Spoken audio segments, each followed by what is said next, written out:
वंदे मातरम। आजिर पाठचक्र आरंभ रे किछि समय नीरव ध्यान करबा मांक म्यूजिक सहित।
तस्य वेदोर्वरं रूपं ज्योति परस्य धीमहि यनः सत्येन दीपयेत्।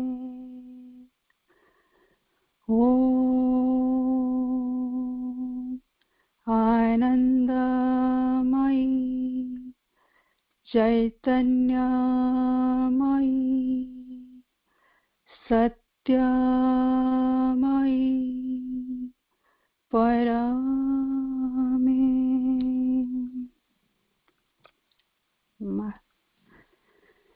परम दिव्य जननी परम प्रभु श्री अरविंद पादपद्मरे प्रणाम। आयरलैंड मातृपरिवार तरफ उपस्थित समस्त अपा भाई को मोर प्रणाम और वंदे मातरम। आज जुलाई 17 तारीख करुणामयी जननी अपार करुणारू आज ये पाठचक्र चतुर्थ अधिवेशन आरंभ होगाकू जाउछे। Let us not forget that the Supreme Lord is behind everything and that it is He who is the master of our destinies. Shri Arvind. आम्भे माने केबे भी कथा भूलिबा नहीं जे परम प्रभु प्रत्येक वस्तु पछरे रहिचंती एवं से ही आम नियति सकलर प्रभु। श्री अरविंद। कार्यक्रम परवर्ती पर्याय रही ध्यान और प्रार्थना पुस्तक पाठ। आयरलैंड मातृपरिवार न्यायव्रत भाई को अनुरोध पाठ करने। न्यायव्रत भाई।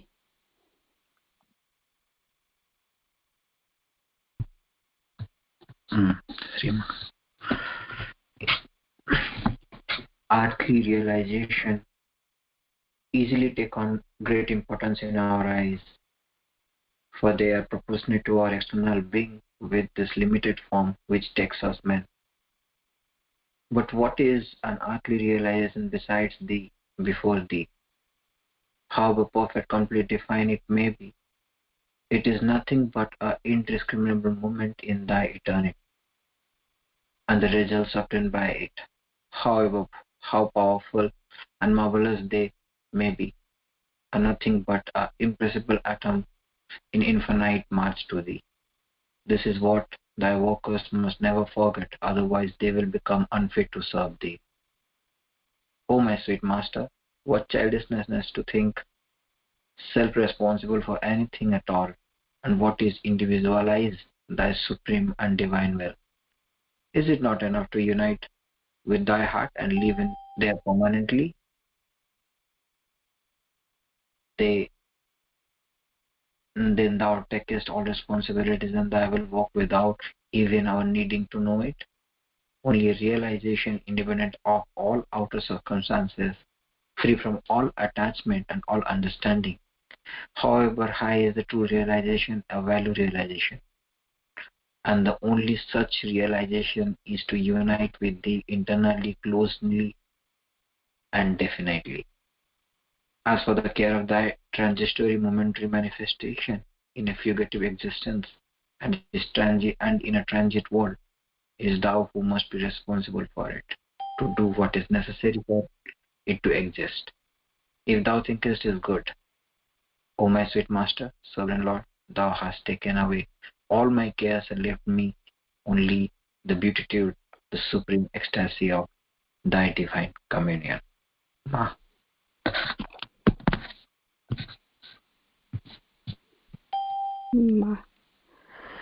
ମାଙ୍କ ପାଖରେ ଅଶେଷ କୃତଜ୍ଞତା ଜଣାଇ ପରବର୍ତ୍ତୀ କାର୍ଯ୍ୟକ୍ରମ ଆରମ୍ଭ କରିବା। ମାଙ୍କର ଅପାର କରୁଣାରୁ ଆଜି ଆମ ଗହଣରେ ଆମ ସହ ଯୋଡ଼ି ହୋଇଛନ୍ତି ସେହି ବିଜ୍ଞ ପୁରୁଷ, ଆମ ମାଟିର ଗର୍ବ ଆଉ ଗୌରବ, ଦିବ୍ୟ ଜନନୀଙ୍କର ସୁଯୋଗ୍ୟ ସନ୍ତାନ, ଆମ ସମସ୍ତଙ୍କର ପ୍ରିୟ ଡକ୍ଟର ସମ୍ପଦାନନ୍ଦ ଭାଇ।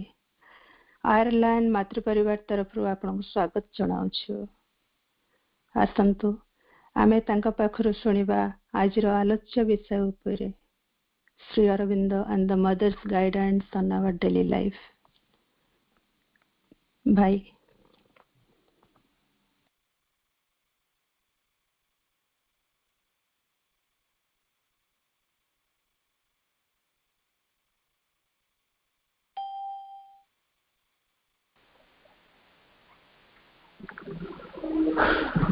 नमस्कार आपनको समस्तଙ୍କୁ।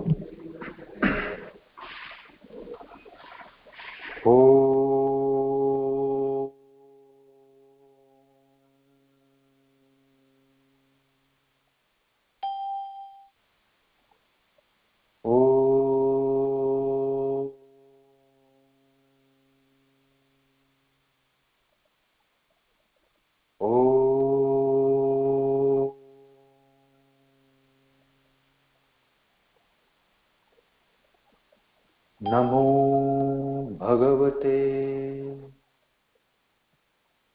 श्री अरविन्दाय। ओम नमो भगवते श्री अरविन्दाय।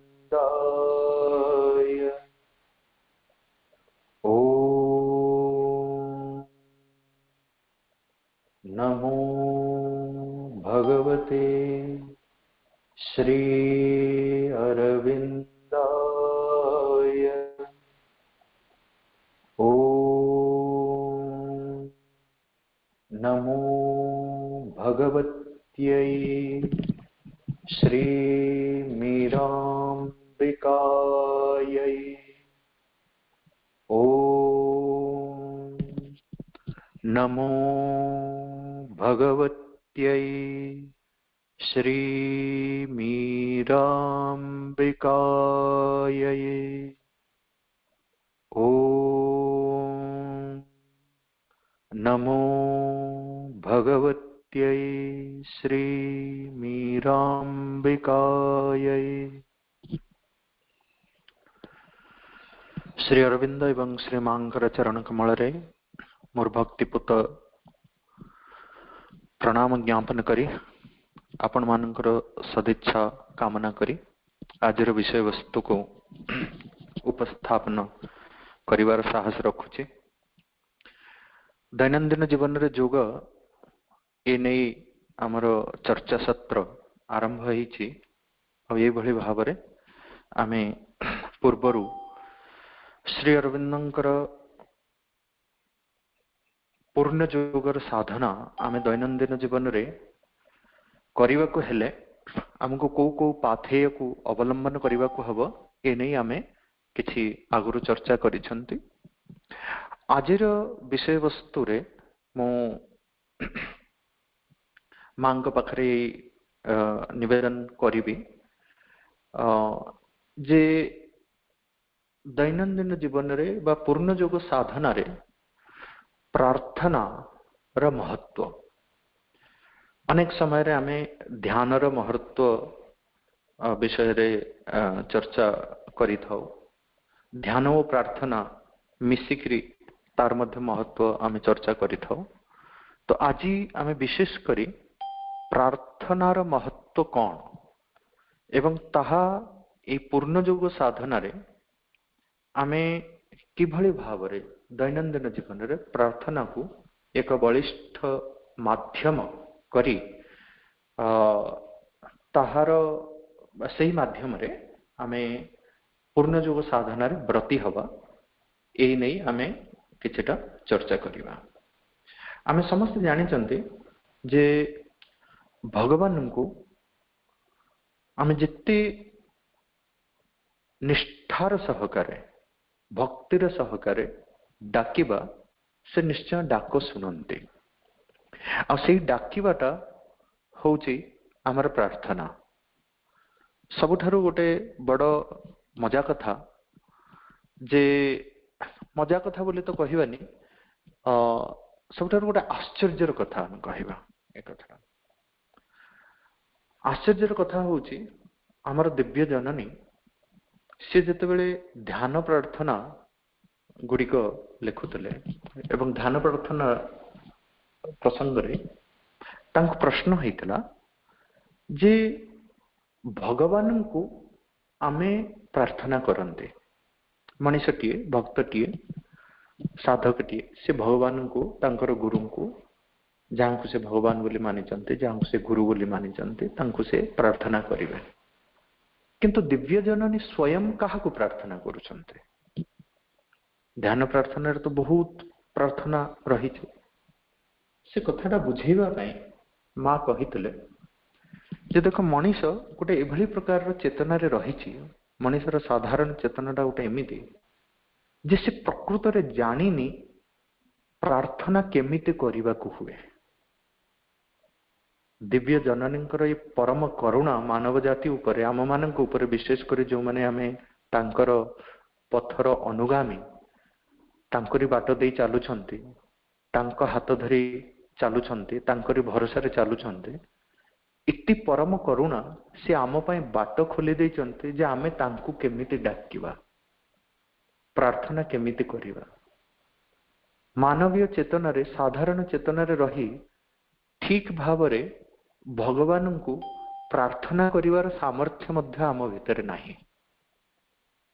सेतिपई दिव्य जननी स्वयं आमे केमिति भगवान को ठीक भावरे प्रार्थना करिवा सेतिपई ध्यान प्रार्थना तार जो से संपूर्ण ध्यान प्रार्थना को आमे जदि देखिबा ता भितर प्रत्येक मनुष्यर स्वभाव आ स्वधर्म अनुगुण प्रार्थना टी निश्चित मिलिबा।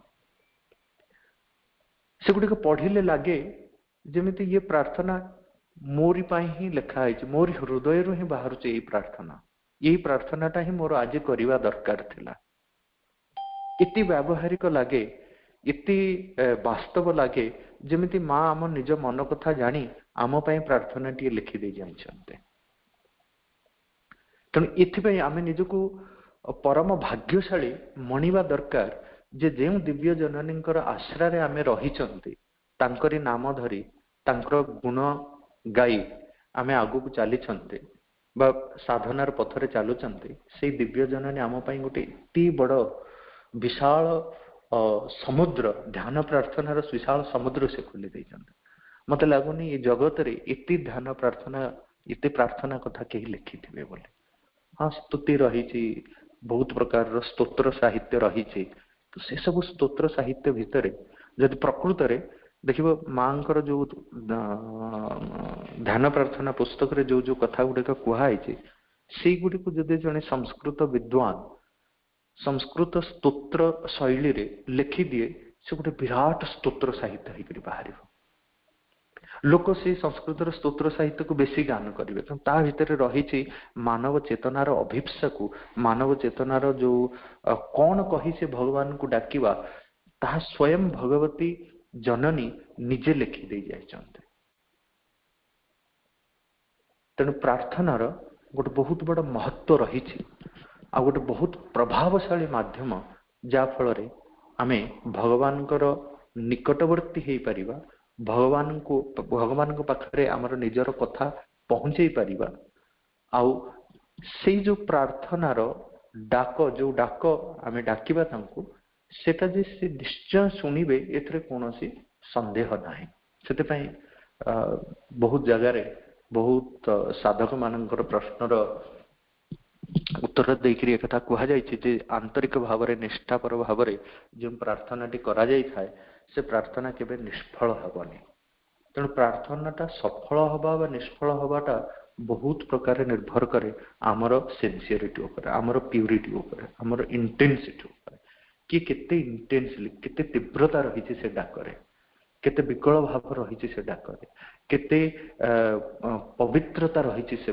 भाव रे केते आंतरिकता रही से जो भाव रे आमे जो प्रार्थना करिबा जो भाव रे आमे डाकिबा से भाव रे जदि आंतरिकता नथिबो से भाव रे जदि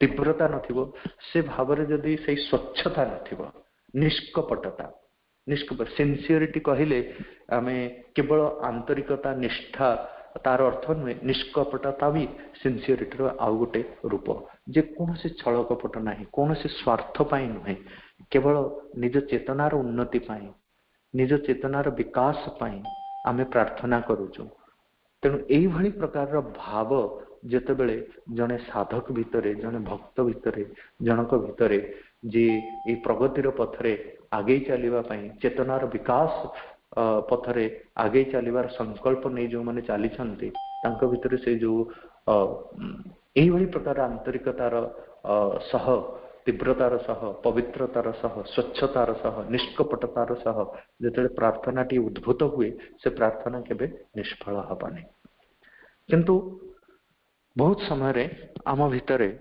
जेहेतु आमे साधारण चेतना रे रहउछु ये चेतना रे एतेटा परिष्कृत नाही एतेटा संस्कृति नाही कारण आमे पथरे रहिछु बाटरे चलीछु पूर्णता को आमे प्राप्त करि नाहु पूर्णता को पाइबा पई आमे से बाटरे अछु तेणु ये जो चेतना भितर एते प्रकार मलिनता रही एते प्रकार कपटता रही छल भाव रही जे ये सहज रे प्रार्थना टी कले मध्य से प्रार्थना भितर से पवित्रतार भावटा को से निष्कपटतार भावटा को रखि पारे नाही बहुत समय आम प्रार्थना भितर आसक्ति भरी रही थाए आ जो प्रार्थना भितर आसक्ति भरी रही स्वार्थ भरी रही से प्रार्थना गोटे माने वास्तव प्रार्थना नुहे से माँ कहते तुम जहा दरकार तुम्हें निष्कपट भावे मागी पार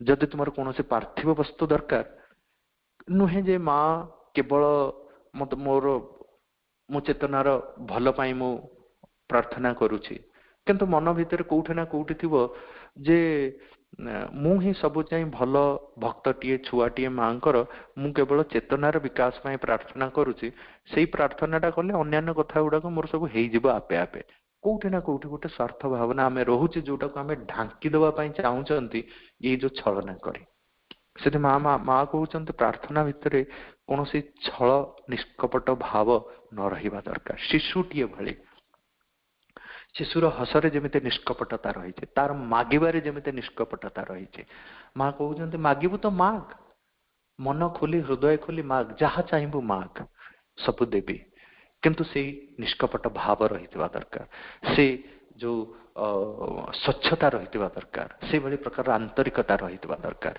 पार्थिव वस्तु मागिबार कौन सी हानि नहीं।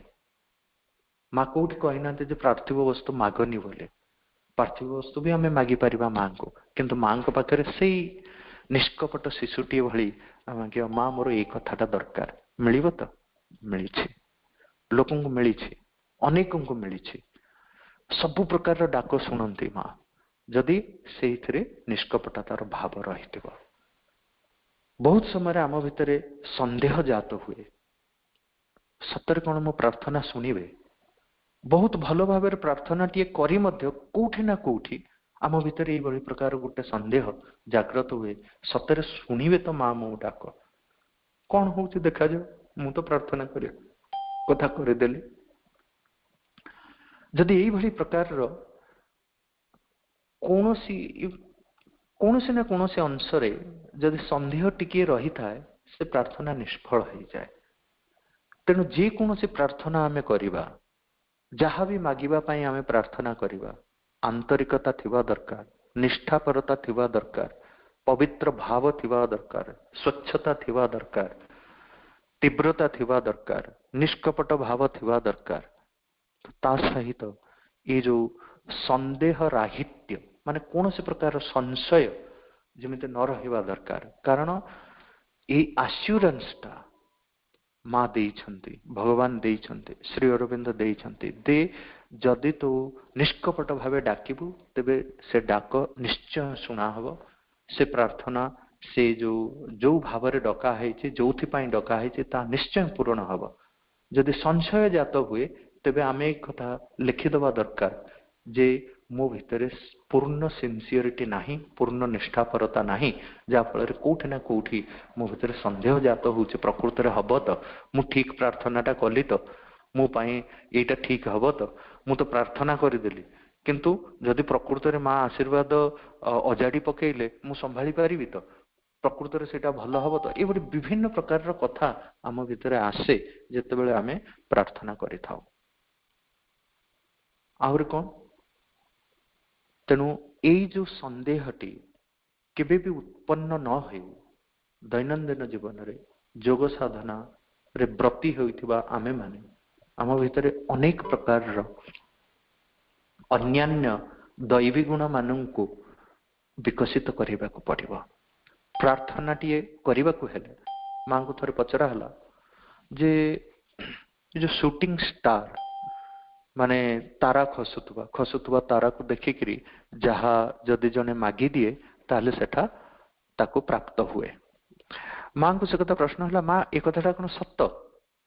माँ कहले हाँ सत्य, किंतु ता भीतर गोटे कथा रही कौन ना ताराटे जिते खसुटी से कितने स्पीड रे खसुटी, गोटे फ्रैक्शन ऑफ सेकेंड रे, गोटे मुहूर्त गोटे क्षण रे। तेणु से समय भितर आमे प्रार्थना टी फॉर्मुलेट करिवा पाई बा आम विश टा जनैवा पाई कोनटा प्रकृति रे हमर विश आमे से ताको फॉर्मुलेट कला बेलको से तारा खसी सारछि। तेणु से जो समय अवधि भितर को माने प्रकृति रे निजर विश टा को जनै परिबे, जो माने सर्वदा सचेतन, जो माने प्रकृति रे जो मानक भितर से भली प्रकार स्पष्टता रही जीवन लक्ष्य कौन कौन से माने चाहूचंती, चेतनार उन्नति पाई, निजर उन्नति पाई, समूहर उन्नति पाई कौन चाहूचंती, जो मानक भितर से भली प्रकार स्पष्टता रही, जो मानक भितर से भली प्रकार निष्ठापरता रही, जो माने प्रकृत रे सेई मार्ग रे दृढ़ संकल्प रखी से माने सेई पथरे ब्रती होइचंते आगु को चालुचंते, तांको चेतनार सम्मुख रे स्पष्ट भाव रे थाए एटा होचे हमर विश। तेनु तारा खसुथुबो जेतिकी समय भितरे सेई क्षणक भितरे से माने तांको विश टाको से माने प्रकाश करि परिबे। माँ कहउछन केते जण अछंती दुनिया रे जो माने सेई भली स्तर रे पहुंचंती, जो माने सेई समय भितरे सेई समय सीमा भितरे निजर विश टाको प्रकाश करि परिबे। बहुत समय आमे मंदिर को जाऊ, आश्रम को जाऊ बा कोनोसी गोटे दैव स्थान को जाऊ, तीर्थ स्थान को जाऊ, जोटे प्रार्थना करिवु, सेठी पहुंचला परे हमको ମନେ ବି ପଡେନି ଆମେ କଣଟା ମାଗିବୁ, କେମିତି ଭାବରେ ପ୍ରାର୍ଥନାଟା କରିବୁ, କୋଉ ଭାଷା ଦେଇ ପ୍ରାର୍ଥନା କରିବୁ। ଯଦି ସ୍ପଷ୍ଟ ଭାବରେ ଆମ ଭିତରେ ସେଭଳି ପ୍ରକାରର ସ୍ପଷ୍ଟତା ନଥାଏ, ତାହେଲେ ଆମେ ସ୍ପଷ୍ଟ ଭାବରେ ପ୍ରାର୍ଥନାଟିଏ ନିଜ କଥାଟା ବି ଆମେ ଜଣେଇ ପାରିବାନି। ଆମେ ନିଜେ ହିଁ କ୍ଲିଅର ନୁହନ୍ତି ପ୍ରକୃତରେ କଣ ଚାହୁଁ। ଆମେ ଏମିତି ପ୍ରକାରର ଭାବରେ ଆମେ ପ୍ରାର୍ଥନା କରିଥାଉ, ଭଗବାନ ନିଜେ ବି କନଫ୍ୟୁଜନ ହେଇଯିବ ପ୍ରକୃତରେ କଣ କହିବାକୁ ଚାହୁଁଛୁ ବାବା, କଣ କହିବାକୁ ଚାହୁଁଛ ଭକ୍ତ, ସ୍ପଷ୍ଟ କରି କହିଲେ ସିନା ଜାଣିବ। ତେଣୁ ସେଇଭଳି ପ୍ରକାର ସ୍ପଷ୍ଟତା ସେତିକି ବେଳେ ଆସିବ ଯେତେବେଳେ ସେଇ ସ୍ପଷ୍ଟତାକୁ ଆମେ ଆମ ଚେତନା ଭିତରେ ସ୍ଥାନ ଦେବା। ସେଥିପାଇଁ ଯୋଉ କେତେ ଗୁଡ଼ିଏ ଯୋଉ ଦୈବୀ ଗୁଣ ଯାହାକୁ ଆମ ଭିତରେ ବିକଶିତ କରିବାକୁ ପଡିବ, ଯେମିତି ନିଷ୍ଠାପରତା, ଯେମିତି ସତ୍ୟ ପରାୟଣତା, ଯେମିତି ସାହସ, ଧୃତି, ଏଇଭଳି ପ୍ରକାରର ଅଭୟ, କୌଣସି ପ୍ରକାରର ଭୟ ଯେମିତି ନ ରୁହେ। ଯୋଉମାନଙ୍କ ଭିତରେ ଭୟ ଭରିକି ରହିଥିବ ତାଙ୍କ ଭିତରେ ପ୍ରକୃତ ପ୍ରାର୍ଥନାଟିଏ ଜନ୍ମ ନେଇପାରିବନି, କାରଣ ସିଏ ପ୍ରାର୍ଥନା କଲା ବେଳେ ବି ସେ ଭୟଟାକୁ କ୍ୟାରି କରୁଛନ୍ତି। ତେଣୁ ଯେତେବେଳେ ଯେତେ ପ୍ରକାରର ନେଗେଟିଭ କଥା ରହିଛି, ଯୋଉଗୁଡ଼ିକ ପାଇଁ ଆମ ଭିତରେ ସ୍ପଷ୍ଟତା ଆସିପାରେ ନାହିଁ, ଆମ ଚେତନା ଖୋଲି ପାରେ ନାହିଁ ପୂର୍ଣ୍ଣ ରୂପରେ, ଭଗବାନଙ୍କ ପ୍ରତି ଉନ୍ମୁଖ ହେଇପାରେ ନାହିଁ, ସେଇଭଳି ପ୍ରକାରର ଯୋଉ ଆଡଭର୍ସ କଥା ଗୁଡାକ, ନେଗେଟିଭ କଥା ଗୁଡାକ ଯଦି ଆମ ଭିତରେ ଜମି ଜମି ଜମି ଜମି କରିକି ରହେ, ତାହେଲେ ଆମେ ଠିକ ସମୟରେ ଠିକ ଭାବରେ ପ୍ରାର୍ଥନାଟିଏ କରି ପାରିବା ନାହିଁ। ଆଉ ଗୋଟେ କଥା ହଉଛି, ଯଦି ନିଷ୍କପଟ ଭାବେ, ସେ କଥାଟାକୁ ବାରମ୍ବାର କୁହାଯାଇଛି, ଗୋଟେ ଶିଶୁର ନିଷ୍କପଟତା ନିଜ ଭିତରେ ବିକଶିତ କରି ଆମେ ଆଗକୁ ଆଗେଇବା ଦରକାର। ଯେମିତି ଶିଶୁଟିଏ ଅତ୍ୟନ୍ତ ସ୍ୱଚ୍ଛ ଭାବରେ, ନିଷ୍କପଟ ଭାବରେ ନିଜକୁ ଖୋଲିକିରି ରଖିଦେଇଥାଏ ଭଗବାନଙ୍କ ପାଖରେ, ସେଇଭଳି ପ୍ରକାରର ଟ୍ରାନ୍ସପରେନ୍ସି, ସେଇଭଳି ପ୍ରକାରର ସ୍ୱଚ୍ଛତା, ସେଇଭଳି ପ୍ରକାରର ନିଷ୍କପଟତା, ଛଳ ରହିତତା ଆମ ଭିତରେ ରହିଲେ, ସେ ସ୍ପଷ୍ଟତା ରହିଲେ ଆମେ ଯାଇକି ପ୍ରାର୍ଥନା କରିପାରିବା। ସେଥିପାଇଁ ପ୍ରଥମ କଥା ହଉଛି ଯେ ଭଗବାନଙ୍କର ଯୋଉ ପରମ କରୁଣା ରହିଛି, ଯୋଉ ପରମ କୃପା ରହିଛି, ଯୋଉ ପରମ ଅନୁଗ୍ରହ ରହିଛି, ଯେ ଆମେ ଡାକିଲେ ନିଶ୍ଚୟ ଆମ ଡାକ ଶୁଣିବେ, ସେ ଯୋଉ କଥାରେ ଗୋଟେ ନିଶ୍ଚଳ ଶ୍ରଦ୍ଧା, ଅଟଳ ଶ୍ରଦ୍ଧା, ଅନଫ୍ଲିଞ୍ଚିଂ ଫେଥ୍, ଯୋଉ ଶ୍ରଦ୍ଧାଟାକୁ କେହି ଟଳେଇ ପାରିବେ ନାହିଁ। ଆମେ କେମିତି ଜାଣିବା ଶ୍ରଦ୍ଧାଟା ଆମ ଭିତରେ ଅଟଳ କି ଶ୍ରଦ୍ଧାଟା ଆମ ଭିତରେ ବିଚଳିତ ଭାବରେ ରହିଛି? ଆମ ନିଜକୁ ଆମକୁ ପରଖିବାକୁ ପଡିବ। ଆମେ ସେ କଥାଟା କେମିତି ଜାଣିବା ଯେ ଆମ ଭିତରେ ସେ ଶ୍ରଦ୍ଧାଟା ଭରିକିରି ରହିଛି ନା ନାହିଁ? ଶ୍ରଦ୍ଧାବାନ ହେଲେ ହିଁ ପ୍ରକୃତ ଜ୍ଞାନଟା ଆମ ଭିତରେ ଉଦୟ ହେବ। ଯଦି ଶ୍ରଦ୍ଧା ନାହିଁ, ତାହେଲେ ନଚିକେତା ଯେତେ ବାଡେଇ ଛାଟି ହେଲେ ବି, ଯାହା କହିଲେ ବି ଯମଙ୍କ ଠାରୁ ସେ ଜ୍ଞାନ ପାଇପାରିବ ନାହିଁ। ନଚିକେତାକୁ ଯଦି ଯମରାଜ ସେ ଜ୍ଞାନଟା ପ୍ରଦାନ କଲେ, ତାର ଗୋଟିଏ ମାତ୍ର କାରଣ ହଉଛି ତା ଭିତରେ ସେଇଭଳି ପ୍ରକାର ଶ୍ରଦ୍ଧାଟା ପ୍ରତିଷ୍ଠିତ ଥିଲା, ଦୃଢ ଶ୍ରଦ୍ଧା, ଅଟଳ ଶ୍ରଦ୍ଧା। ସେ ଅଟଳ ଶ୍ରଦ୍ଧା ଯେତେବେଳେ ଆମ ଭିତରେ ପ୍ରତିଷ୍ଠିତ ହବ, ସେତେବେଳେ ଚେତନାର, ଆମ ସତ୍ତାର କୌଣସି ବିଭାଗରେ, କୌଣସି ଅଂଶରେ କେବେ ବି ଡିଭିଜନ, କେବେ ବି କୌଣସି ପ୍ରକାରର ସଂଶୟ ରହିବନି। କୌଣସି ଅଂଶରେ ସେଭଳି ପ୍ରକାରର ସଂଶୟ ରହିବନି। ସେତେବେଳେ ଆମେ ଜାଣିବା, ଯେତେବେଳେ ସଂଶୟ ଉତ୍ପନ୍ନ ହେଉନାହିଁ, ସବୁକିଛି ସେଇ ଏକକୁ ଧରି ରଖିଛି, ଯୋଉ ପ୍ରାର୍ଥନାଟି ଆମେ କରୁଛନ୍ତି ବା ସେଇ ପ୍ରାର୍ଥନାକୁ କୌଣସି ପ୍ରକାରର ସଂଶୟ ନାହିଁ, କୌଣସି ପ୍ରକାରର ଦ୍ୱିଧା ଭାବ ନାହିଁ। ସମୟ ସମୟ ପ୍ରାର୍ଥନା କରି ସାରିଲା ପରେ ଆମେ କହୁଛନ୍ତି, ଆରେ ଆରେ ମୁଁ ଆଜି ଏଇଟା ପ୍ରାର୍ଥନା କରିଦେଲି, ସେ ଆର କଥାଟା ଭୁଲିଗଲି, ଆରେ ସେ ଏ କଥାଟା ପ୍ରାର୍ଥନା କରିଥିଲେ ବରଂ ଭଲ ହେଇଥାନ୍ତା, କାହିଁକି ଜାଣି ଏଇ କଥାଟା ମନରେ ଆସିଲା, ମୁଁ ଆଜି ପ୍ରାର୍ଥନା କରିଦେଲି। ଯୋଉଟା ନିହାତି ଜରୁରୀ ମୋର ପ୍ରାର୍ଥନା କରିବାର ଥିଲା, ଜଣେଇବାର ଥିଲା, ଯାଇଥିଲି ଆଜି ସମାଧି ପାଖକୁ, ଭୁଲିଗଲି, ହେଇପାରିଲାନି।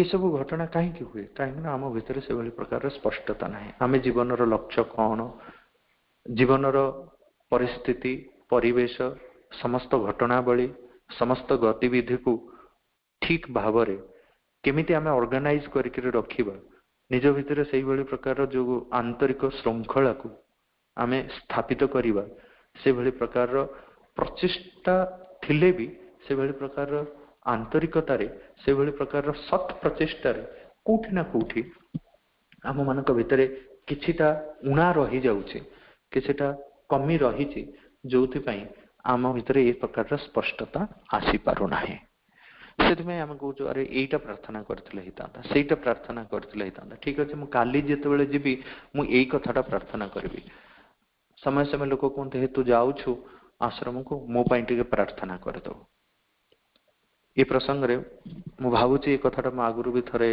आपण मान संगे शेयर करी जे थरे गोटे सेमिनार परे पंडिचेरी को फेरुतलु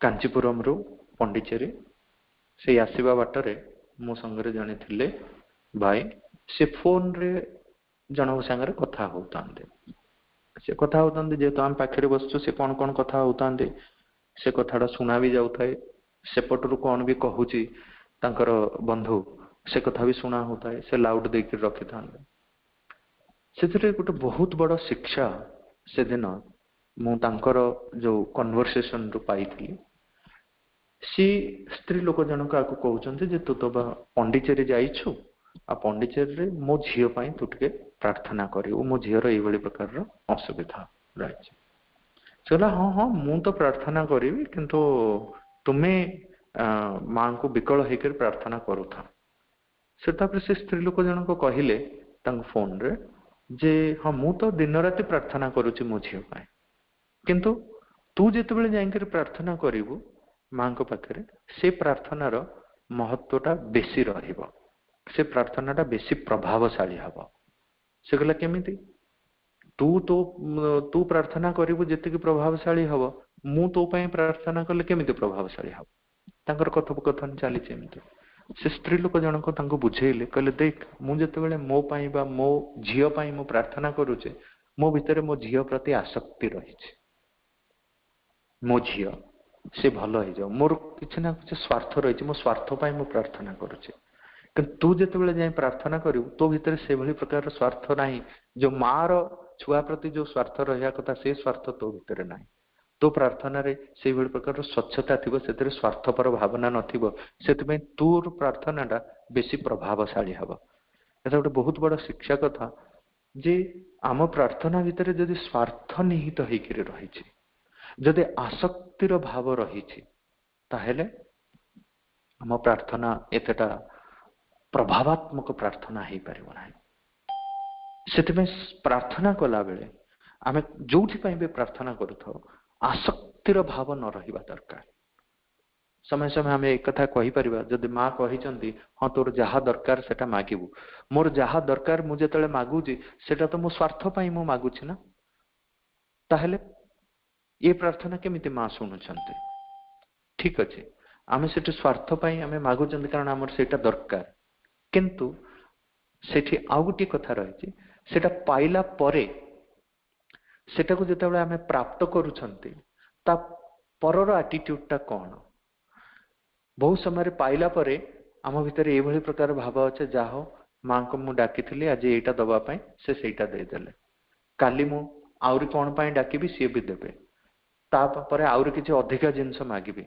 एमती हे कि हमर लिस्ट बढ़ी चले काहे कि ना ता भितरे स्वार्थ और आसक्तिर मात्राटा बढ़ी चले तेणु से जो स्वार्थ और आसक्तिर मात्राटा जहाटा आमे प्राप्त कले ताहा उटे प्रसाद ताहा भगवत अनुग्रह बोली आमे भावी आमे सेतिकरे संतुष्ट रहिबा केवल निजर स्वार्थ पाई आ सेही सहित आसक्ति भाव रखी जदि आमे पुणी आउरी आउरी आउरी आउरी आउरी पाई प्रार्थना करि चलिबा हुए तो हमको सब किछि मिली पारे किंतु से सब आम पाई केबे आम चेतनार उन्नति पाई केबे सहायक हबो नाही से सब हुए तो आमर अधोगति रो कारण हेई पारे से सब हुए तो आमर अधोगति रो कारण हेई पारे सेति पई कुहा हिची आमर शास्त्र मानकरे कथारे भी रहिची जे जेते बेले पर्याप्त परिमाण रे धन रत्न बढ़ी चलिबो घरे जहाँ जो मान घरे धन रत्न बढ़ी चलुचे से कम प्रार्थना करूना से भी सेति पई प्रार्थना करूछन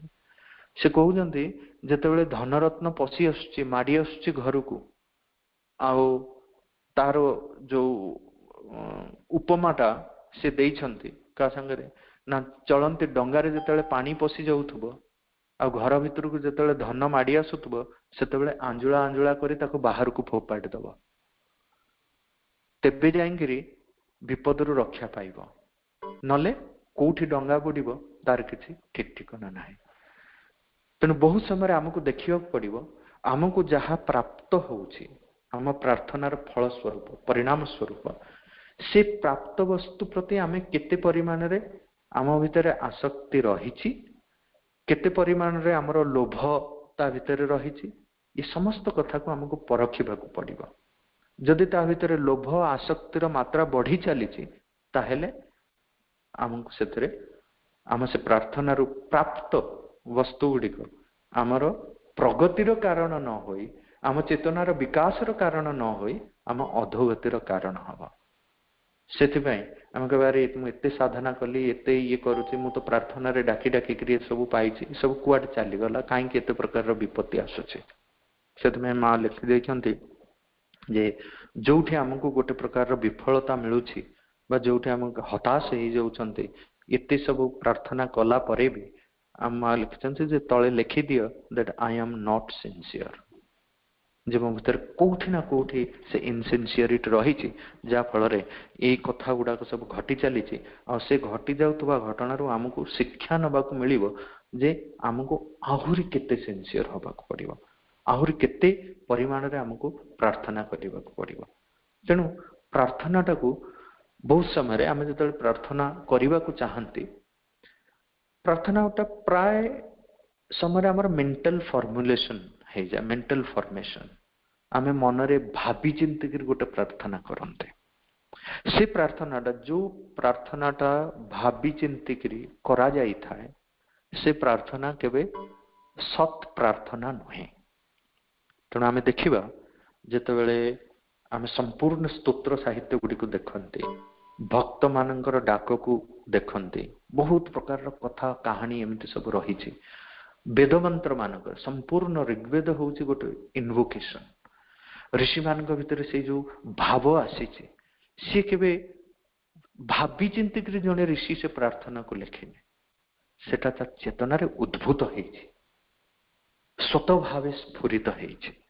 ତେଣୁ ବାସ୍ତବ ପ୍ରାର୍ଥନାଟିଏ ମା କହୁଛନ୍ତି ସ୍ୱତଃସ୍ଫୂର୍ତ୍ତ ଭାବେ ଆମେ ଯଦି ଆମ ନିଜ ସହିତ ଯୋଡି ହେଇକିରି ରହିଥାନ୍ତେ ନିଷ୍ଠାପର ସହକାରେ ଆନ୍ତରିକତାର ସହ ନିଷ୍କପଟ ଭାବରେ ଅତ୍ୟନ୍ତ ଆସ୍ପୃହା ଆଉ ଅଭିପ୍ସାର ତୀବ୍ରତାର ସହ ଆମେ ଯେତେବେଳେ ଆମ ନିଜ ସହିତ ଯୋଡି ହେଇକିରି ଥାଆନ୍ତି ଆଉ ଆମ ଭିତରେ ସେ ପ୍ରକାରର ସ୍ପଷ୍ଟତା ଥାଏ ମୋ ଜୀବନର ଲକ୍ଷ୍ୟ ହଉଛି ଏଇଆ, ଏଇଥିପାଇଁ ମୁଁ ମୋ ଜୀବନକୁ ଶୃଙ୍ଖଳିତ କରିଛି ସମସ୍ତ ଗତିବିଧିକୁ ସେଇ ଯୋଉ ପରମ ସତ୍ୟକୁ ପାଇବାରେ ବା ଯୋଉ ଉଚ୍ଚ ଜୀବନର ଯୋଉ ଉଚ୍ଚ ଆଦର୍ଶକୁ ପ୍ରାପ୍ତ କରିବା ପାଇଁ ଯୋଉ ସଂକଳ୍ପ ରହିଛି ସେଇ ସଂକଳ୍ପର ଚତୁର୍ଦିଗରେ ବା ସେଇ ସଂକଳ୍ପକୁ କେନ୍ଦ୍ରରେ ରଖି ମୁଁ ଯେତେବେଳେ ମୋ ଜୀବନର ଗତିବିଧିକୁ ଜୀବନର ସମସ୍ତ ଘଟଣାକ୍ରମକୁ ଜୀବନର ଯେତେ ପ୍ରକାରର ଚର୍ଯ୍ୟା ରହିଛି ସବୁଗୁଡ଼ିକୁ ସେୟାକୁ କେନ୍ଦ୍ର କରି ତାରି ଚାରିପଟେ ମୁଁ ଶୃଙ୍ଖଳିତ କରିଛି, ଯେମିତି ସବୁଗୁଡ଼ିକ ସେଇ ଗୋଟାକୁ ହିଁ ପାଇବା ପାଇଁ ଚାହୁଁଛନ୍ତି, ସେଇଭଳି ପ୍ରକାରର ଗୋଟେ ସମରସ ପରିପୂର୍ଣ୍ଣ ଆସ୍ପୃହା ଯେତେବେଳେ ଆମ ଚେତନାରେ ଜାଗି ରହିଥାଏ ସେତେବେଳେ ପ୍ରାର୍ଥନାଟିଏ ସ୍ୱତଃସ୍ଫୂର୍ତ୍ତ ଭାବେ ଉଦ୍ଭୂତ ହୁଏ। ଯେତେବେଳେ ଦିବ୍ୟ ଜନନୀ ଆମ ପାଇଁ ଧ୍ୟାନ ପ୍ରାର୍ଥନା ଦେଇଯାଇଛନ୍ତି ସେ କଣ ଭାବି ଚିନ୍ତିକିରି ଲେଖିଛନ୍ତି ଏ ପ୍ରାର୍ଥନା ଗୁଡାକ? ନାହିଁ, ତାଙ୍କ ଚେତନାରେ ସ୍ୱତଃସ୍ଫୂର୍ତ୍ତ ଭାବେ ମାନବ ଜାତି କିଭଳି ପ୍ରକାରରେ ଭଗବାନଙ୍କୁ ପ୍ରାର୍ଥନା କରିବ, ସେଟା କିଭଳି ପ୍ରକାର ଗୋଟେ ସତ୍ ପ୍ରାର୍ଥନା ହବ, ସେଟା ସ୍ୱତଃସ୍ଫୂର୍ତ୍ତ ଭାବେ ଦିବ୍ୟ ଜନନୀଙ୍କ ଚେତନାରୁ ଉଦ୍ଭୂତ ହୋଇ ରହିଛି। ସେଥିପାଇଁ ଏଗୁଡିକ ସ୍ୱୟଂ ହଉଛନ୍ତି ମନ୍ତ୍ର ଯୋଉଗୁଡିକ ସ୍ୱତଃସ୍ଫୂର୍ତ୍ତ ଭାବେ ଉଦ୍ଭୂତ ହେଇଛନ୍ତି। ଧ୍ୟାନ ପ୍ରାର୍ଥନା ଯୋଉ ମାଙ୍କର ପ୍ରେୟର୍ସ ଆଣ୍ଡ ମେଡିଟେସନ ବେଦ ଚାହିଁ କିଛି କମ ନୁହେଁ, ବେଦ ମନ୍ତ୍ର ଭଳି ସେଗୁଡିକ ବହୁତ ପ୍ରଭାବଶାଳୀ।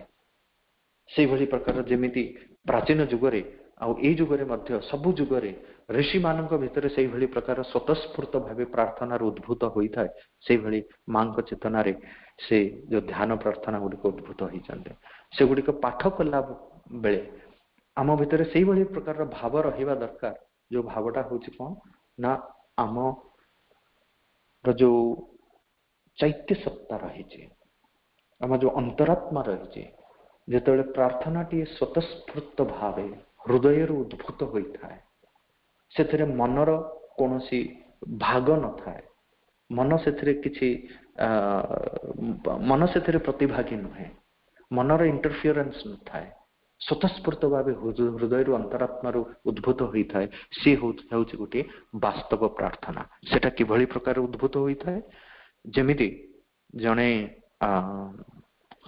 गुरु पाखरे जने शिष्य पहुंचले सी पहुंचिक कहले जे गुरु मु कौन करी मोर जीवन प्रति कौनटा एटीट्यूड हवा दरकार आउ जीवन परम आदर्श मोर कौन हवा दरकार आउ से परम आदर्श को प्राप्त करने हेले मते कौन करने पड़िबो। गुरु किसी समय नीरव रहिले तापरे हाथ दुईटा को जोड़ी से सीधा छिड़ा होकर ऊपर को ऊपर को ऊपर को ऊपर को हाथ जोड़ी करी से जिते लंबा हो पारिबे निजे सेते लंबा होकर ताको आगे छिड़ा हेले से कौन से संदेश देवाक चाहूले जे जेमिति दीप शिखाटीए स्थिर भाव निश्चल भाव गोटे केन्द्र रे केन्द्रित हो ऊपर को ऊर्ध्वगामी हो चले से भली प्रकार रे निजर आस्पृहा अग्नि को निजर अभिप्सा रूपक अग्नि को तीव्र भाव प्रज्वलित करी निजे गोटे अग्नि शिखा है तो ऊर्ध्वगामी हो। तो ये भली प्रकार रो भाव जिते आम भितर आसीबो से गोटे फ्लेम ऑफ एस्पिरेशन आम भितर जिते जागिकी रहिबो आ सेई भितरु जागृत हो आमर प्रार्थना ताहा ही परिबो सत प्रार्थना। सेथिपई पुणी थरे माने बहु जगह रे मां प्रार्थना विषय केमिति हवा दरकार आमर प्रार्थना से कथा नहीं कि अनेक कथा आमे पाई परिबा श्री अरविंदंकर मांकर लेखारु से गोटे जगह कहउचंते ओ Lord awaken in me the ardent desire to know you. I aspire to consecrate my life to your service. किभली प्रकार प्रार्थना एटा O lord awaken in me the ardent desire to know you तुमको जानिबा पई से जो तीव्र आस्पृहा मो भितर जागी उठू आ जगेई दियो से भली प्रकार आस्पृहा जा फल रे म तुमको जेमिति जानि परिबी पूर्ण रूप रे and I aspire to consecrate my life to your service. तुम्हारी सेवा रे तुम्हारी काम करिबा पई ये समग्र जीवन को मु समर्पित करि देबी पूर्ण भाव रे कौन से प्रकार शंका कौन से प्रकार संशय कौन से प्रकार संदिग्धता कौन से प्रकार द्विधा भाव न रखी से एकत्व रे प्रतिष्ठित होई मो जीवन को मु तुम्हारी पई समर्पित करि देबी ये मोर प्रार्थना। पुणे लिखुचंती मां lord we pray to thee may we understand better why we are here आमे भलो भाव रे स्पष्ट भाव रे जानू जे आमे कोन पई एठी रहिछु ए पृथ्वी रे जन्म नैछु ए शरीर धारण करिछु may we do better what we have to do here जहा किछि हमर कर्तव्य कर्म रहिछि जहा किछि हमर करिवार कथा से सब किछु को हमें बेटर आउरी भलो करी करो आउरी भलो करी करो करी पारू से भली प्रकार सामर्थ्य आम भीतर भरी दियो। May we be what we ought to become here आमे सेया हे जाऊ जहा हवा पई आमे एठी जन्म नेइछु so that thy will may be fulfilled harmoniously ultimately thy will be done ये हूँ सर्वश्रेष्ठ प्रार्थना जिसे भगवान जहा इच्छा ताहा ही परिपूर्ण हो आ से इच्छार परिपूर्ति रे आमे जदि गोटे साधन होई परिबा गोटे चैनल है परिबा इंस्ट्रूमेंट बोले आमे इंग्लिश रे कहूछ आमे गोटे इंस्ट्रूमेंट है परिबा इंस्ट्रूमेंट रो भी किछटा सीमा रही छी किछटा लिमिटेशन रही छी आमे गोटे चैनल है जीवो ता भीतर किछि नाही जेमिति बईसीटे ता भितर किछि नाही, खाली फांका। से बंशी रे जो स्वर चाहिए से स्वर आम बजे पारिबा। से भली भगवान को पाखरे आम जदि निजको गोटे बंशी कर रखिदबा, जो स्वर रे से चाहिए आमको बजेबा पई से स्वर रे बजेबे। The whole of our life should be a prayer offered to the divine. सपर्या पर्यायस्तव भवतु यन्मे विलसितम। शंकराचार्य कहते जे जहा किछि एटी घटी चली मो जीवन रे, व्यक्तिगत स्तर रे सामूहिक स्तर रे जो जो कार्यावली रे मो अंश नेउछि, मो भितरे मोर शारीरिक सत्ता रे, मो प्राणिक सत्ता रे, मो मानस सत्ता रे, मो चैत्य सत्ता रे जहा किछि घटी चली से सबु किछि गोटे प्रेयर हो जाऊ। आ से सबु को आमे कॉन्शियसली सचेतन भाव रे ताको ऑफर करि चलिबा as a prayer. The whole of our life should be a prayer offered to the divine. आमर संपूर्ण जीवनटा ही जेतबेले गोटे प्रार्थना हो जिवो सेतेबेले जाइंकरी आमर वास्तव साधना जो पूर्ण जोगरे पूर्णता को प्राप्ति करिवार जो लक्ष्य नहीं आमे एई पथरे व्रती हेउछु सेतरे किछिटा सफलता हमकु मिलिबो। The whole of our life should be a prayer offered to the divine. And पुणी हमको ये assurance दिया है जी, all sincere prayers are granted, every call is answered. भगवान को पाखरे कौन सी डाक केबे निष्फल होबनी, किंतु प्रकृत रे कहवा को गले तांको आमे केमिति डाकिबा से कथा हमें जानिनो। जो प्रार्थना टी बोला जे आमे कहू जंते हमें डाकिले भगवान सुनंती नहीं, किंतु प्रकृत रे द्रौपदी जेमिति डाकी थिला आमे सेमिति डाकी पारुनो। जे प्रकृत रे आमे डाकंते ताले निश्चय से सुनंते। ध्रुव जो भाव नहीं करी डाकी थिला भगवान को, प्रहलाद जो भाव नहीं करी डाकी थिला भगवान को, सेतिर कोनोसी प्रकार संदेह नथिला। राति रे उठिकरी से चाली अंधार बन रे निघंच जंगल रे जे मो प्रभु मते देखा हेबे। ना सेटे साप बेंगर भय, ना अंधारर भय, ना चोर डकायतर भय, ना किछि प्रकार कथा, केवल से गोटिए से एकाग्रर भाव मो प्रभु अछंती मोर किछि हबनी। प्रहलाद जहा जहा किछि ता संगे घटी चलला से भगवान गोटिए ना मो प्रभु अछंती मोर किछि हबनी। हनुमान भक्ति और शक्तिर प्रतीक, प्रभुंकर ना नहीं करी डेई पड़िबार अच्छे, से संशय नहीं। द्रौपदी जो प्रार्थना करुले गोटे छोटिया कहानी टी अच्छे। द्रौपदी थर पचारे कृष्ण को कहले इत्ते डाकिली तो आसबार एत डेरी कहीं है। भगवान श्रीकृष्ण कहते कौन कहीकि डाकुलु मते, हे द्वारकाधीश मु तो द्वारका रे अच्छे, एते बाटर आसबि केमती, आसवा तो समय लगे ना। कहले तू तो सही थिलु, कहले मु सही थिले भी तू तो मते दूरे देलु ना द्वारकाधीश बोली कहीकि। आ जेते बेले तू डाकिलु सबु किछि डाकी सारला पर जेते देखिलु मु आसुनी, जेते विकल हे डाकिलु हे अंतर्यामी, जेते तो मो निज हृदय भितरे तू मते देखिलु सेते बेले मु आसी छिडा हेले। हे अंतर्यामी से भगवानंकर उपस्थितिटा को जेते बेले आमे आम निज भितरे जीवंत भाव रे अनुभव करिबा सेते बेले से आसी आम पाखरे छिडा हेबे। मु जानि नै ये कहानी टी कहि कि न कहि, गोटे कहानी अछि भगवानंकर जीवंत उपस्थिति विषय रे। जेहेतु प्रसंगवशत एटा खाप खाऊची मु आउ थरे रिपिटेशन हेले भी आउ थरे कहूची।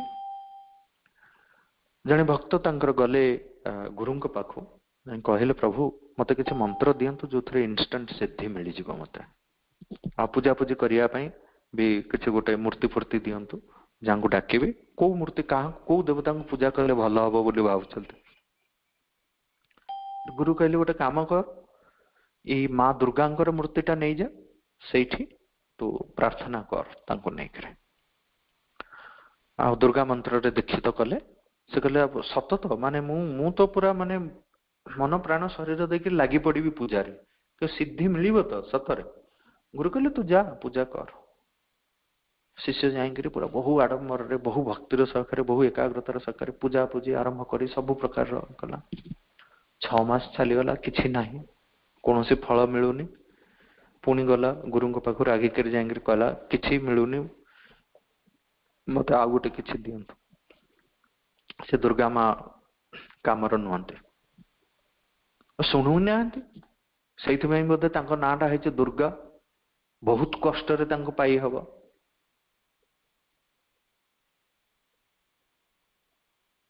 ତେଣୁ ଗୁରୁ ତାଙ୍କୁ ବିଷ୍ଣୁଙ୍କର ମୂର୍ତ୍ତିଟିଏ ଦେଲେ, ବିଷ୍ଣୁ ମନ୍ତ୍ରରେ ଦୀକ୍ଷିତ କଲେ। କହିଲେ ନେଇଯା ବିଷ୍ଣୁଙ୍କ ପୂଜା କର। କହିଲେ ଏଥରକ ସିଦ୍ଧି ମିଳିବ ତ? ବିଷ୍ଣୁ ଠିକ ଲୋକ ତ? ମନ ଭିତରେ ଏଭଳି ପ୍ରକାର ଅନେକ ଶଙ୍କା। କହିଲେ ତୁ ଯା। ସେଠୁ ଯାଇକିରି ପୂଜା ପୂଜି କରି ସବୁ ପୁଣି ଲାଗି ପଡିଲା। ପୁଣି 6 ମାସ ଚାଲିଗଲା, କିଛି ନାହିଁ। ପୁଣି ଗଲା ଗୁରୁଙ୍କ ପାଖ। କହିଲା ଗୁରୁ ଯେ କିଛି ହଉନି, ପ୍ରକୃତରେ ପଥର ଏତେ ଡାକୁଛି ତାଙ୍କୁ, କିଛି ଶୁଣିବାର ହିଁ ନାହିଁ।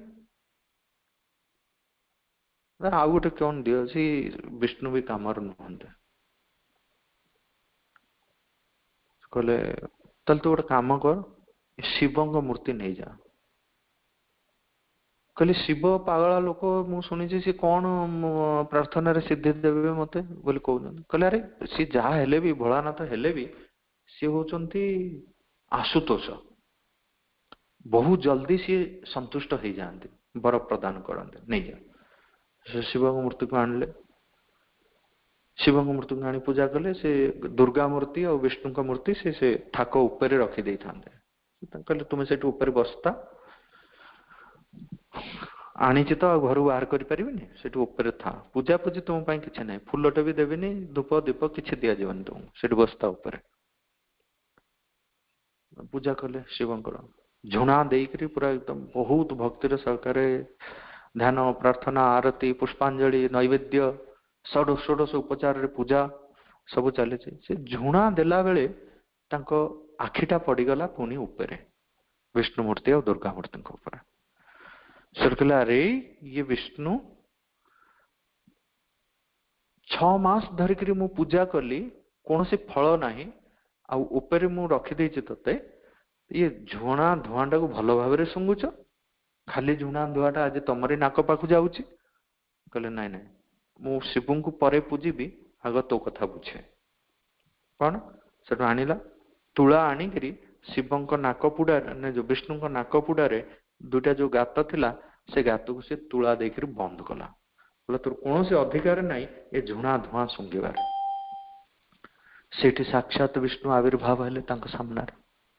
କହିଲେ କଣ ବର ମାଗିବୁ? କହିଲା କାହିଁ, ଅଣନିଶ୍ୱାସୀ ଲାଗିଲା ସେଥିପାଇଁ ସାକ୍ଷାତ ଆବିର୍ଭାବ ହେଇଗଲୁ? ତ ବିଷ୍ଣୁ କହିଲେ ନାଇଁ ରେ, ଏତେ ଦିନ ଧରି ତୁ ଯୋଉ ପୂଜା କରୁଥିଲୁ ନା, ସେଥିରେ ତୁ ମୋର ଜୀବନ୍ତ ଉପସ୍ଥିତିକୁ କେବେ ଅନୁଭବ କରିନଥିଲୁ। ଭଲ ଭାବରେ ପୂଜା କରୁଥିଲୁ, ଉପଚାରରେ କୌଣସି କମି ନଥିଲା। ଷୋଡଶ ଉପଚାର ଏମିତିଆ ପୂଜା ବି ଆମେ କୋଉଠି ପାଇନୁ। ଦୁର୍ଗା ବି ସେଇ କଥା କହିବେ, ଶିବ ବି ସେଇ କଥା କହିବେ। ବଢିଆ ପୂଜା, ବଢିଆ ଭୋଗ, ସବୁ କିଛି ଭଲ, କିନ୍ତୁ ମୋର ଜୀବନ୍ତ ଉପସ୍ଥିତିକୁ କେବେ ଅନୁଭବ କରିନୁ। ଆଜି ଯେତେବେଳେ ତୁ ମୋର ଜୀବନ୍ତ ଉପସ୍ଥିତିକୁ ଅନୁଭବ କରୁଛୁ, ଭାବୁଛୁ ଯେ ହଁ ଇଏ ଶୁଙ୍ଗୁଛି, ମୋ ନାକ ପୁଡାରେ ତୁଳା ଖେଞ୍ଚୁଛୁ, ସେଇଟା ହିଁ ବହୁତ ବଡ କଥା। ଯେତେବେଳେ ଆମେ ଭଗବାନଙ୍କର ଜୀବନ୍ତ ଉପସ୍ଥିତିକୁ ଅନୁଭବ କରନ୍ତି, ସେ ସେଇଠି ଆସି ଉପସ୍ଥିତ ହେଇଯାଆନ୍ତି। ତେଣୁ ପ୍ରାର୍ଥନା କଲାବେଳେ, ପୂଜା କଲାବେଳେ, ଧ୍ୟାନ କଲାବେଳେ ସେ ଭାଗବତ ଉପସ୍ଥିତିକୁ କେତେ ଜୀବନ୍ତ ଭାବରେ ଶିବ କହୁଛନ୍ତି ଯେ ଯେତେବେଳେ ତମେ ଏଭଳି ଭାବରେ ବ୍ୟବହାର କରିବା ଦରକାର ଯେମିତି ଯେ ସେଇଠି ମା ଅଛନ୍ତି।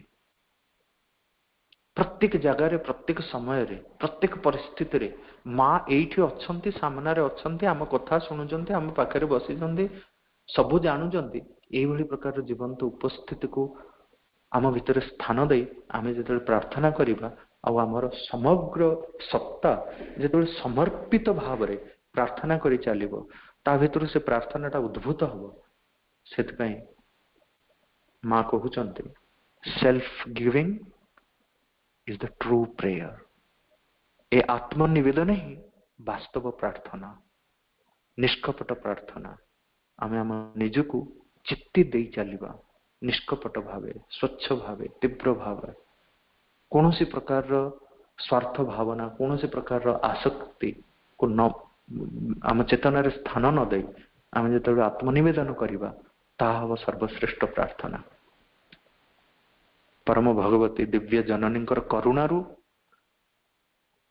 भगवान श्री अरविंद करुणारू जदि आत्मनिवेदन रे टिकी भी आम सफल हो पारिबा ताहले जीवन रे किछिटा सार्थकता मिलिबो, ए जन्म आमर सार्थक हबो।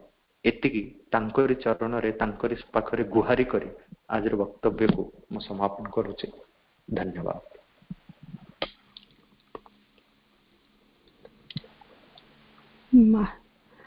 बहुत सुंदर आलोचना भाई आज आमको बहुत सुंदर भावे बुझाई केमिति भगवान का पाखरे प्रार्थना करने हुए। उपस्थित समस्त अपा भाई निश्चित भावे उपकृत होइथिबे। माँ आमको ध्यान और प्रार्थना माध्यम भगवान को केमिति प्रार्थना करने हुए सिखाई। दिव्य जननी पाखरे अशेष कृतज्ञता। भाईंकर व्यस्त बहुल जीवन पुणी थे किसी समय आमको देइथिबारु आमे समस्ते आपनका पाखरे कृतज्ञ। धन्यवाद भाई। इतने सुंदर आलोचना पर समय आसी एक मातृवंदनार। आज आम गहन रे अछंती डॉक्टर चंदन गंतायत। से assistant professor medicine MKCG medical college Barampur रे कार्यरत। मांकर अपार करुणारू से जने प्रोफेशनल सिंगर मध्य बहुत सारा भजन गाई, लाइव म्यूजिक भी दियंती। आज पाठचक्र रे चंदन भाई को अनुरोध मां का पाखरे गोटे वंदना अर्पण करने को। चंदन भाई।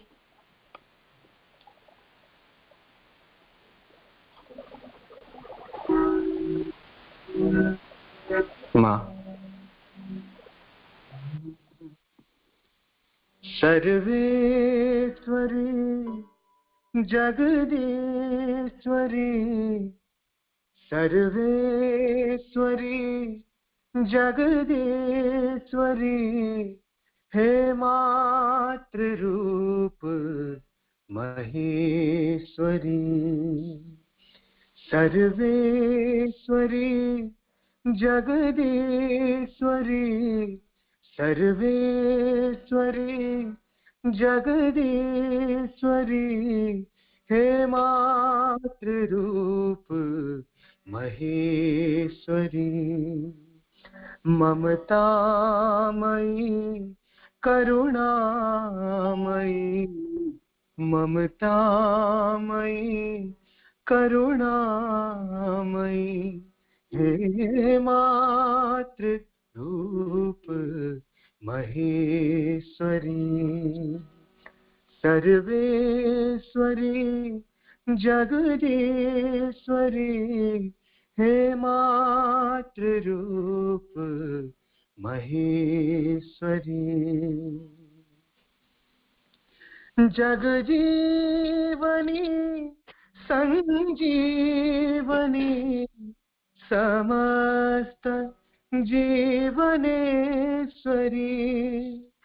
जगजीवनी संजीवनी, समस्त जीवनेश्वरी, हे मातृरूप महेश्वरी। सर्वेश्वरी जगदीश्वरी, हे मातृरूप महेश्वरी। कृपालिनी जगतारिणी, प्रतिपल भुवन हृदयेश्वरी। कृपालिनी जगतारिणी प्रतिपल भुवन हृदयेश्वरी हे मातृ रूप महेश्वरी सर्वेश्वरी जगदीश्वरी हे मातृ रूप महेश्वरी तमहारिणी शुभकारिणी मनमोहनी विश्वेश्वरी तमहारिणी शुभकारिणी मनमोहनी विश्वेश्वरी हे मातृरूप महेश्वरी सर्वेश्वरी जगदीश्वरी सर्वेश्वरी जगदीश्वरी हे मातृरूप महेश्वरी ममतामयी करुणामयी ममतामयी करुणामयी हे मातृरूप महेश्वरी हे मातृरूप महेश्वरी हे मातृरूप महेश्वरी माँ। बहुत सुंदर चंदन भाई, माँ को पाखरे अशेष कृतज्ञता। कि सुंदर भावे चली आज पाठचक्र समय हो जाइए। ए मासर पाठचक्र को एठी रखिबा। सुदूररु थाई भी माँ को काम रे योगदान करिथिबा आयरलैंड मातृ परिवार तरफ आपण मानकु अशेष अशेष धन्यवाद। जदि आज ए पाठचक्र रे किछि त्रुटि रह जाय थाए माँ को पाखरे क्षमा प्रार्थना करूछि। किछि समय नीरव ध्यान माँ को म्यूजिक सह करिबा। आज पाठचक्र को एठी रखिबा।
वंदे मातरम।